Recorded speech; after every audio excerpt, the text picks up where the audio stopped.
பணம் சம்பாதிக்கிறதுக்காக என்னதான் வெளியூர் வெளிநாடுன்னு போய் வேலை பார்த்தாலும் இந்த பொங்கல் திருவிழா ஊர் திருவிழா அப்படின்னு வந்துட்டா போதும், நம்ம சொந்த ஊருக்கு போய் கொண்டாடுற மாதிரியான ஒரு சுகம் வரவே வராது.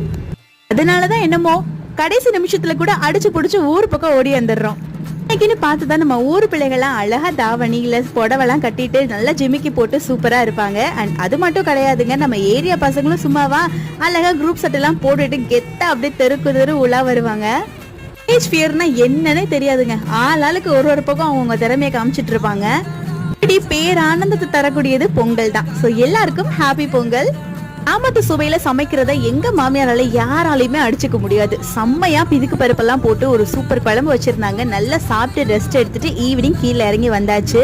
வேற எதுக்கு, ஏரியா பிள்ளைகளோட மரண டான்ஸை பாக்குறதுக்கு தான். காலையில தான் சூரியனுக்கு பூஜை பண்ணி பொங்கல் வச்சு நன்றியை செலுத்தணும். இயற்கையோட அழகை பாத்தீங்களா, அன்னைக்கு நைட்டே மழை மூலியமா அதனுடைய நன்றி கடன் நமக்கு செலுத்திடுச்சு.